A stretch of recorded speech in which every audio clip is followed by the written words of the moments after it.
hasil drawing Piala AFF U16 2024. Hasil drawing Piala AFF U16 2024, Timnas Indonesia U16 berstatus sebagai tuan rumah, jadi langsung tergabung di grup A. Kompetisi bakat muda ASEAN ini diyakini bakal menyedot perhatian. Kali ini, Indonesia mendapatkan kehormatan untuk menjadi tuan rumah Piala AFF U16. Pertandingan akan dimainkan di Solo, mulai tanggal 21 Juni 2024 hingga tanggal 4 Juli 2024 di Stadion Manahan, Solo, jadi salah satu venue yang diandalkan. Selain sebagai tuan rumah, Garuda Muda boleh percaya diri menghadapi turnamen kali ini. Pasalnya, Timnas Indonesia U16 berstatus sebagai juara bertahan Piala AFF U16 pada edisi sebelumnya yang digelar di daerah istimewa Yogyakarta 2 tahun lalu. Tim asuhan Bima Sakti mampu menjadi juara. Saat itu Timnas Indonesia U16 yang diperkuat generasi Muhammad Iqbal, Hujangge, dan kawan-kawan mampu menang tipis 1-0 atas Timnas Vietnam U16 dalam laga final yang digelar di Stadion Mangkuwarjo, Sleman, Jawa Tengah. Adapun di Piala AFF tahun ini terdapat 12 negara peserta AFF U16. Pada hari Kamis 30 Mei 2024 dilangsungkan drawing Piala AFF U16. Ada 12 negara peserta yang terbagi dalam 4 pot. Lantas diundi untuk menentukan 3 grup. Berikut daftar negara peserta AFF U16 2024. Pot 1 ditempati Indonesia, Thailand, dan Vietnam. Pot 2 ditempati Myanmar, Laos, dan Malaysia. Di pot ketiga terdapat Timur Leste, Kamboja, dan Filipina. Di pot keempat ada Australia, Singapura, dan Brunei Darussalam.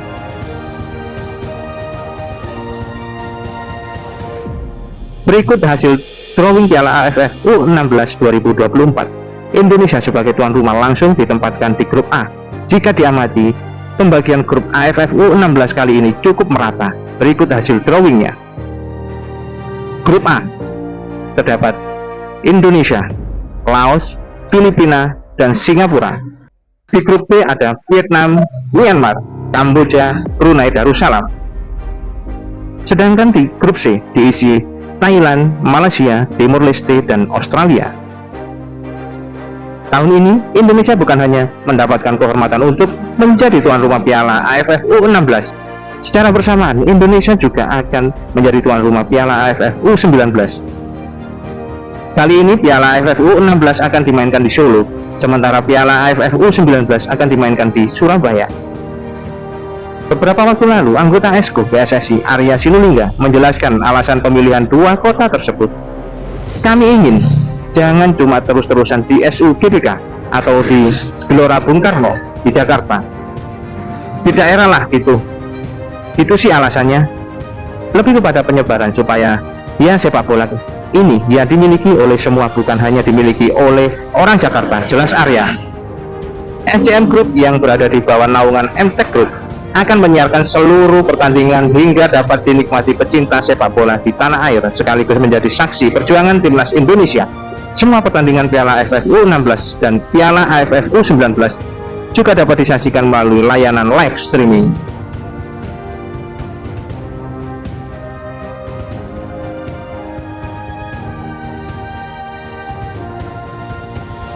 Semoga informasi yang kami sampaikan bermanfaat. Sekian, terima kasih.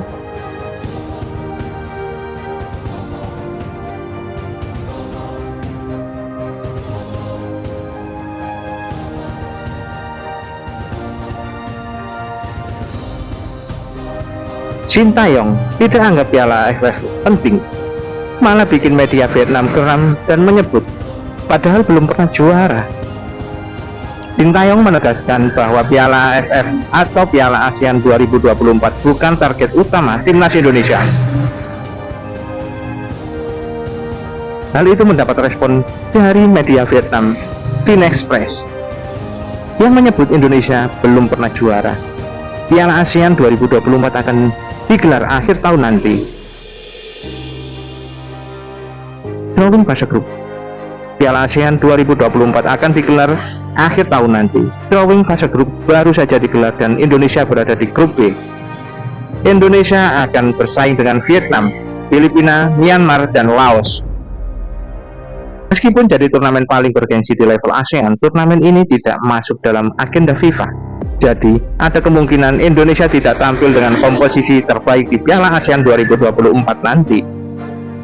Sejujurnya, saya nggak tahu apakah Piala AFF masih perlu diraih atau tidak, tetapi yang pasti, AFC lebih besar dari AFF, kata Sintayong.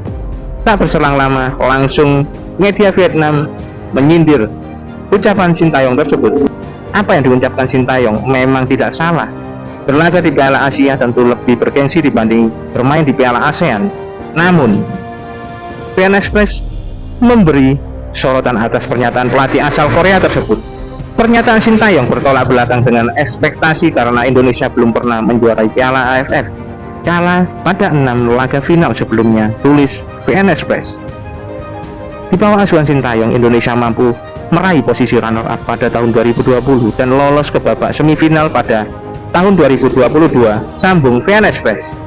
Pada final Piala AFF 2020, Indonesia kalah dari Thailand, sedangkan pada final Piala AFF 2022, langkah Indonesia harus terhenti usai menelan kekalahan dari Vietnam. Timnas Indonesia harus melihat target lebih besar. Sintayong telah menyepakati kontrak dengan durasi 3 tahun dengan PSSI untuk tetap jadi pelatih Timnas Indonesia.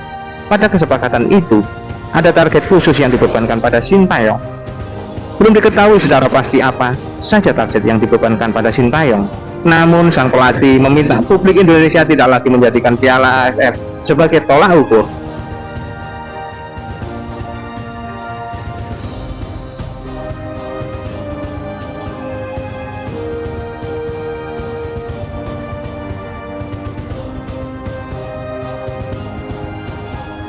Saya mohon kepada semua pihak jangan terkurung hanya di Piala AFF saja, tetapi kita harus memajukan diri kita supaya kita bisa melihat yang lebih besar seperti AFC atau FIFA, ujar Sintayong. Semoga informasi yang kami sampaikan bermanfaat. Sekian, terima kasih.